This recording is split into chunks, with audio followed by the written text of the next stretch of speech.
massive block housing, usually in dense urban areas. The federal government gave local housing authorities money to build projects, but really no money to really operate them, to provide social services for people.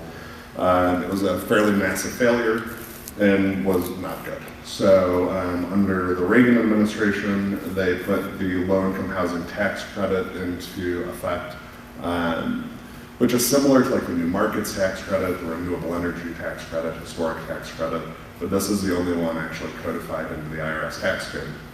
They're actually looking at changing the name from low-income housing to the affordable housing tax credit, just because it kind of triggers kind of a bad connotation in some people's minds. The idea was, before this, the government just gave the housing authorities money, the private sector wasn't incentivized in the process at all. So by putting the tax credit in place, they said, how do we incentivize the private real estate industry to build these, actually maintain them, make them safe, suitable places for people to live? So that was really the idea at the time. So it's not a government subsidy per se, it's a tax credit that holds developers accountable to keep these as affordable properties. So for example, the project we're working on in Elizabeth, we would own for a minimum of 15 years. There would be covenants recorded in the land use restriction agreement that would keep those affordable rent provisions for a minimum of 30 years, to give you context. A lot of times people hear affordable housing and immediately think of what was previously Section 8 housing, which is actually called the Housing Choice Voucher Program now. That's not what this is. It's not what it would be.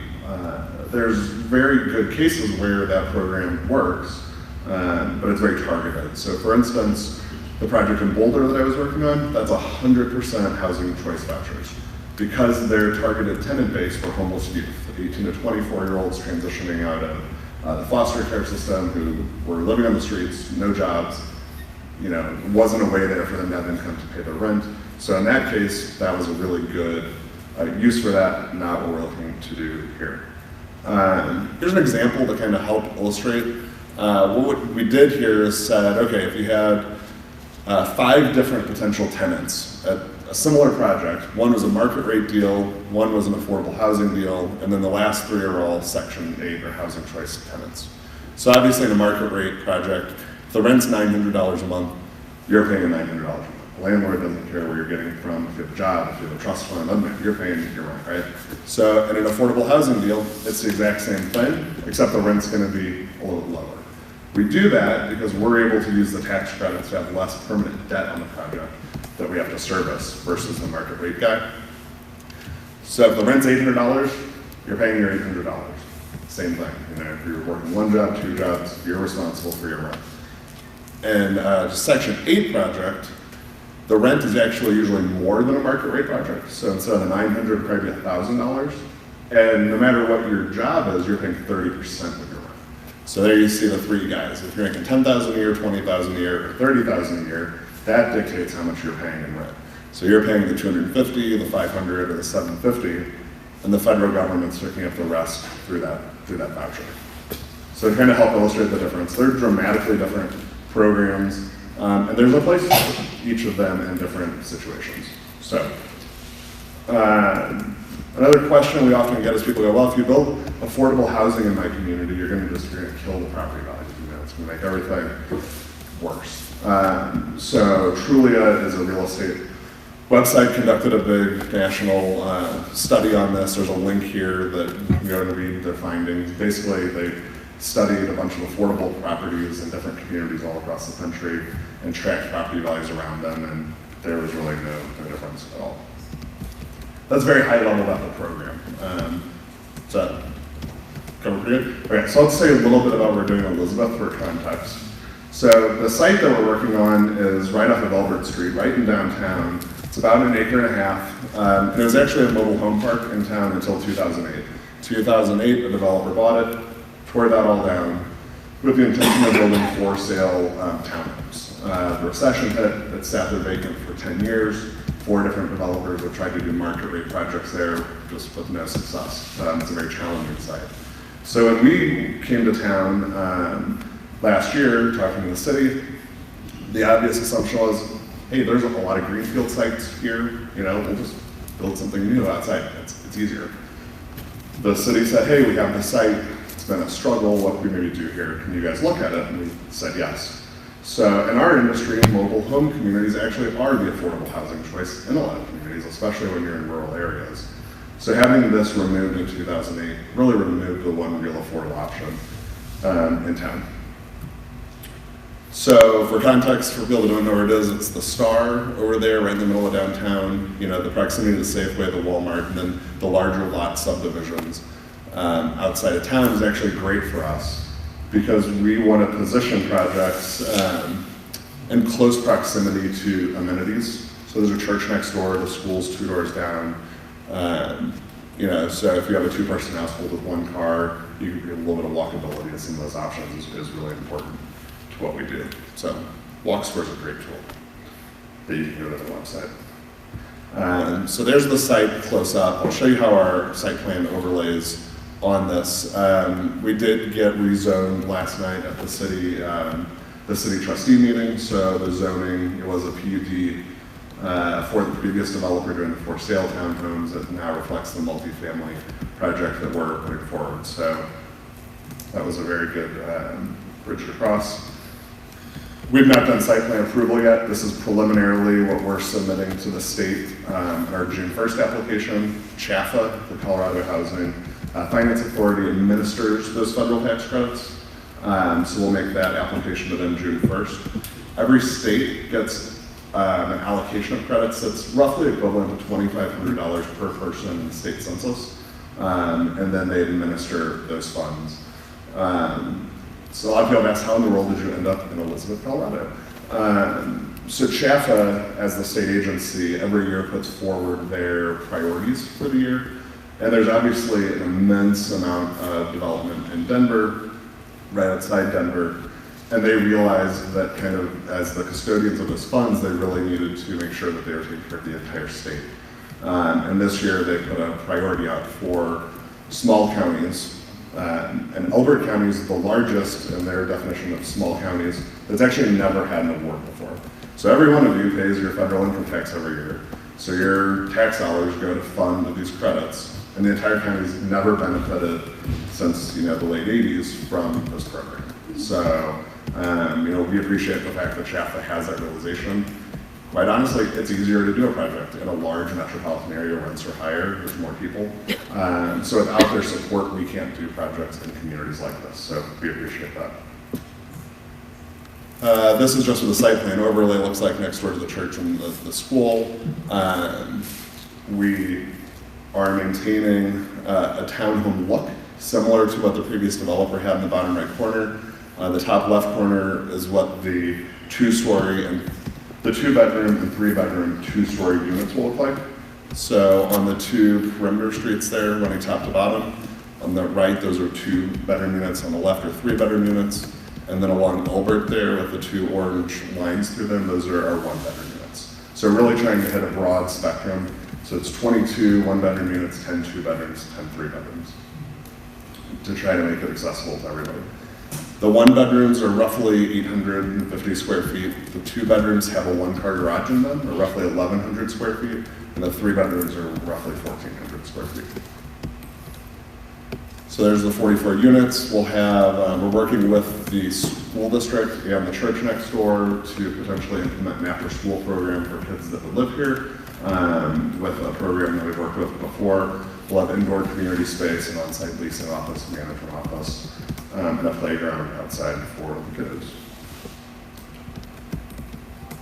So like I said, really the thought here is you can very specifically target affordable housing, and that can take many different forms. So you can do age restricted, so it's 55 or older. You can do workforce family focused housing, which is what we're doing.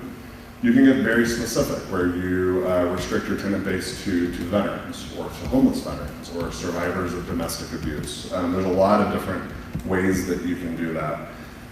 In Elizabeth, working with the market study folks, the conclusion came back, you really want to be as broad as possible because there's a lot of people in the community that need access to this. So if you really narrow that criteria, you're going to eliminate some folks.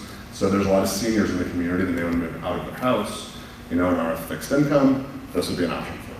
You know, a new teacher that the district's trying to hire, this would be an option for them. You know, a somebody that works at the grocery store, this would be an option for them. So we really wanted to have that be as wide as possible. And that really goes to the larger conversations with the county and kind of the conversation around the housing authority. As you look at the county as a whole and you identify these areas that you can target and say, well, this would really be a good spot for a senior focused project or one of those other populations, then any of those future projects could work with the housing authority. I think as we all know, the first one of anything is the hardest. So we're really happy with how it's gone to this point. Then here's an idea kind of how the rents work. So anecdotally, I was talking the other day to somebody we work with based in Denver, and two of the folks live in Parker, which is kind of some of the closest good apartment stock. A one bedroom in Parker right now is $1,700 to $2,000 for context, which just quite frankly isn't affordable for most people. So our rents are, to be a tenant there, your income is the qualifier, so you have to make under a certain amount. So we will have rents at 30%, 40%, 50%, and 60% of the area median income. The area median income is roughly $89,000 based on census data. So that's how the table breaks down. And then you back into the rents from there. So you can see a one bedroom unit for somebody making only 30% of the area median income. Their rent's only about $500 a month, and that includes roughly $100 for utilities they would be paying. The most expensive unit you'd have is a 3-bedroom, 1,400 square foot unit. Somebody making the maximum income would still only be $1,400. And we're held to the affordability standard, like I said, for 30 years. So, that upticks every year, but that's tied to census data, not my arbitrary whim. So that's it. I know that's very fast, but like I said, a lot of information to cover, so I'm going to be respectful of your time. I'm happy to answer any questions. You talked about the tax credits. Are they state, federal, or local tax credits? They're federal. They're federal. They're federal. So Colorado does have a state tax credit program also. Those are administered through a different program that actually leverages the bond cap. So how do you utilize these tax credits? Do you sell them? Sure. So what we do is we have a partnership that owns the project, and we go in this project, for instance, we're working with U.S. Bank's Community Development Corporation. So they come in as a partner in the project. They put equity in the project on day one. Then they receive the benefit of those tax credits over 10 years. So why are you talking to us? It's really just an educating exercise because it's in the county. We want you to know what's going on since it's the first project like this that's ever been proposed in the county before. We've been working with Sam extensively. You didn't answer my question very well. Are you expecting some contribution from the county? No, we're not. So the conversation we're having, we continue to have if we were awarded through this competitive process, is the potential of the housing authority piece. To the extent there needs to be more affordable housing in the county as a whole, there's definitely benefits to having a housing authority. The closest is... we still collect our property tax and those kind of things, and sales tax when they went to the shops. From the tenants? No, from you as the owner. So there are benefits tied to if the housing authority is formed, we would want to partner with the housing authority. Potentially, the housing authority would have a partial ownership in the project. There's a lot of different ways that looks though. So there's not a definitive answer there. No, you didn't answer my question. Will we still get property tax on the? It would depend on how this partnership was structured, honestly. I don't think we're in that far in the weeds on the conversation. That's why at this point we're just trying to educate on what we're doing, what the proposal is, and just trying to really be, And then I guess my last question is, this is going to be in the town of Elizabeth and a place for county residents. I understand that. But again, I asked the question, why are you talking to us? Because we don't have no influence on it whatsoever. Because Elizabeth's in the county and your community leaders and educating everybody about what we're doing. What we do is a true. So the association, we're good guys. Well, it's a true public-private partnership. We develop market rate apartments too. This is a completely different model. If I'm developing market rate apartments, I'm going to do the same process, except I'm going to lease them up and I'm going to sell them. Right? I'm not going to be a part of the community for an extended period of time. Project like this, we are. be here as active owners for a minimum of 15 years. So it's really to everybody's benefit to be as above board as possible and transparent. I know Grant had asked the property tax question a couple of times, and I know there's lots of discussions that could happen, but is this a viable project as for low income if there was not a waiver of property taxes of some level? I think it is viable still, yes. Okay. Yeah. Yep. Sure we're not okay. Is there any questions I can answer for you guys? Or any We'll go to public comments. All right, Mike, call you back. I hope so. Thank you. Have a public comment? Oh, no, couple questions. Hey, you're gonna need to step up. My voice is loud. We'll make sure it's captured. Yeah. Could you please provide your name and address too for the record? Suzanne Moore, P.O. Box 1088, Elizabeth, Colorado, 80107. So my first question would be, what is the next step? Because clearly it sounds like if there is a housing authority that is generated out of county or created out of this Albert County is involved. So what's the next step from your perspective? Am I able to answer that? Actually, Or not? if we could, this is something you may want to discuss with him individually. Sure. Okay. Wait till after the meeting, that would be, so we don't get into a discussion.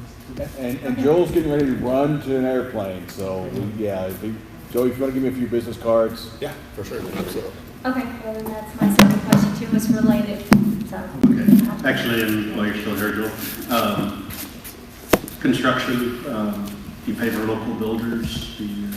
Yeah, so we're working with the contractor is Arco Construction, who has an office in Denver. Very much the intention is always to work with local folks as much as possible. Yes. Sometimes we don't look at Denver as very local. So no, their office is just headquartered there. So no, they look to the local sub base as much as possible. No, absolutely. Trying to pull from Denver is actually almost impossible at this point. Are you currently working in Aurora or in the Stapleton area? So it's actually the group I was working with before Green Street has a project in Aurora that I believe is supposed to start construction in the next, I think, 45 days. I guess. Thank you. Mike? Go ahead, please.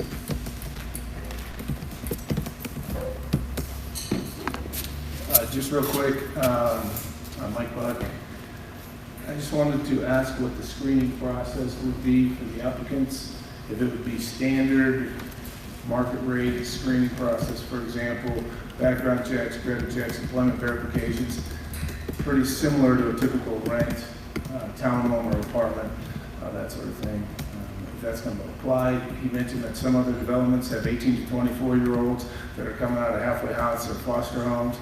I just want to Yeah, it's actually more rigorous. get some Absolutely more rigorous than a standard market rate. And this was family workforce, not. Absolutely.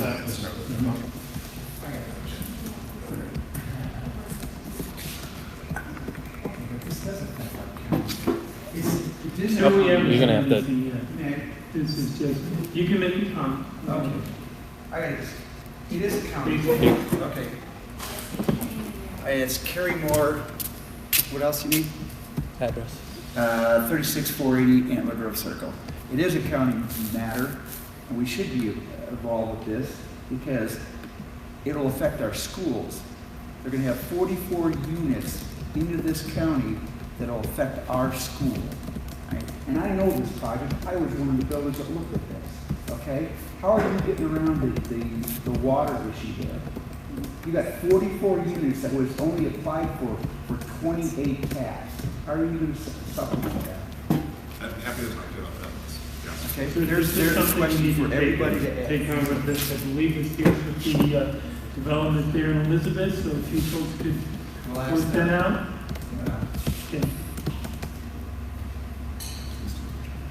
All right. Okay, on to action items. First one, I believe we have the April 11th minutes. Chris? Yeah. I would move that we dispense with reading and approve the minutes as presented. Second that motion. Do you have any comment on the minutes? No? All in favor? Aye. Grant? Mr. Chairman, I move that we adopt the April 25th minutes, 2018, as presented, and dispense with the reading of those minutes. Second. Any comments? All in favor? Aye. Aye. Okay, third thing, I believe we have a public service recognition week is May 6th through 12th. And we have a proclamation. Sure, Commissioners. Justin Foster, Director of Administration. I'm happy to announce that the President has authorized a Public Service Recognition Week in our nation for May 6th through May 12th. So we're right in the middle of that. And the importance of this is that we recognize all public servants. That's the intent. At the county level, we'd like to address have the Board of County Commissioners sign a proclamation that shows that the county is also supporting this process. So if you don't mind, I'd like to read it. Oh, please. In honor of the millions of public employees at the federal, state, county, and city levels, whereas the President of the United States, Donald J. Trump, has declared May 6th through 12, 2018 as Public Service Recognition Week in our nation. Whereas Americans are served every single day by public servants at the federal, state, county, and city levels. These unsung heroes do the work that keeps our nation working. Whereas public employees take not only jobs, but oaths to serve. Whereas our public servants, including those serving in public works, community development, information technology, and administrative support, health and human services, Department of Motor Vehicle, elections and recording, law enforcement, property assessment, treasury, and our fairgrounds to enhance the lives of our citizens every day. Whereas public servants include teachers, firefighters, municipal police, and public administrators throughout Elbert County. And whereas without these public servants at every level, community would be impossible in the democracy and regulatory changes its leaders and elected officials. Now therefore be it resolved that the Elbert County Board of County Commissioners by the Board of County Commissioners, that we, the members of the Elbert County Board of County Commissioners, proclaim May 6th through May 12th as Public Service Recognition Week in 2018. That we encourage every person to play a role in supporting our public servants. That we call upon all citizens within our communities to recognize the accomplishments and contributions of government employees at all levels, federal, state, county, and city.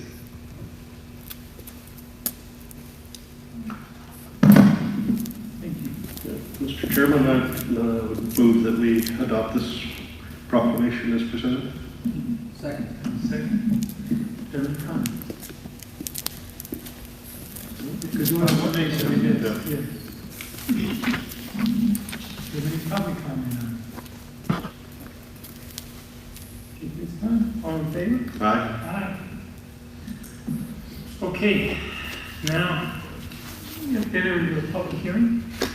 Mr. Chairman, do we continue this meeting later, or just open the public hearing? Open the public hearing. Okay. Could I have a motion? I move that we open the public hearing.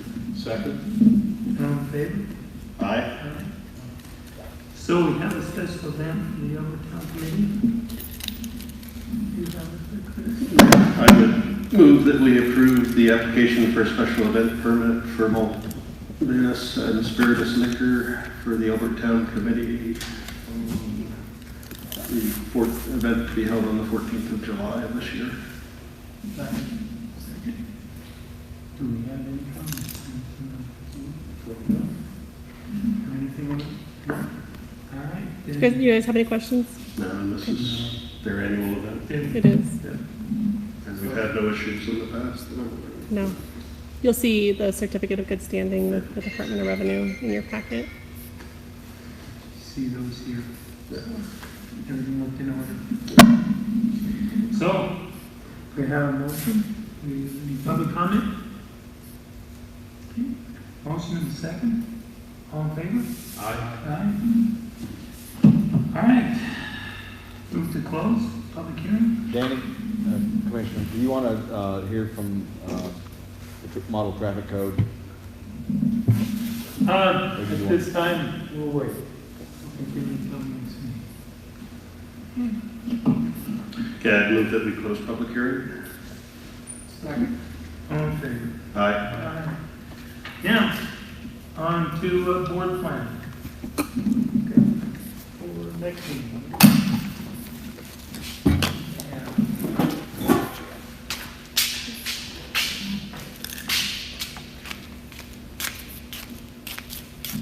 Commissioners, what we have for board planning for the next meeting would be the minutes from today, update on, well, action on the TANF policies, an update on the water supply study final comments, 3.2 beer license renewal for Walmart, the Elbert County Regulatory and EDZ update, the BOCC appointed as the Board of Adjustments, and we're again moving the model traffic code update.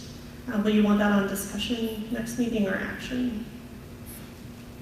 Go on discussion. Discussion, okay. Yeah. And that's all I've captured at this point. Justin, you had a couple of items. I do.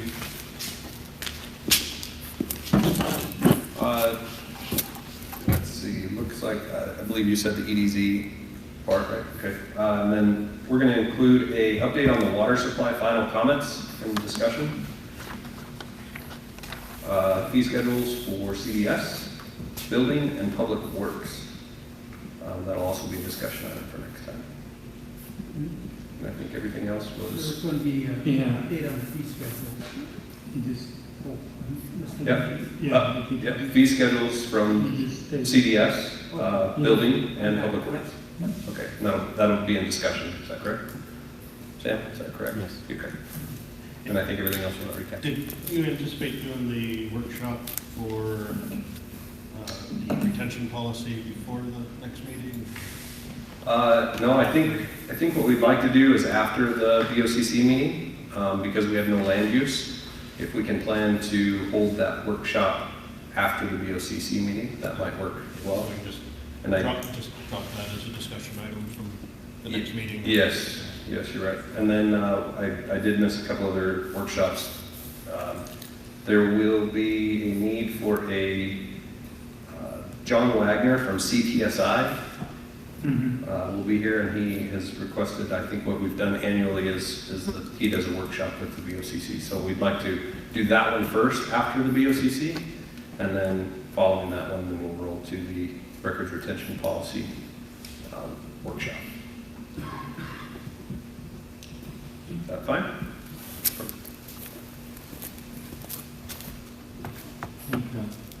Couple of it, Sam.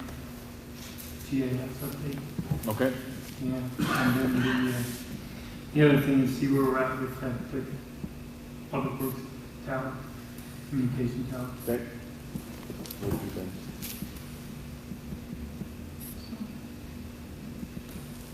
Anything else like that? Not at this time. No. Okay. Chris, you guys good? All right, so, since we want to recess this, right, because we'll be back to land hearings. Do I have a motion to recess? I move that we recess this meeting till 1 o'clock, at which time we'll have our land use hearing. Second.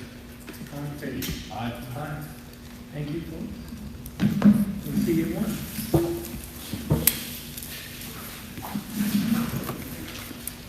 Can I ask you a quick question? Yeah. I didn't admit there was also part of my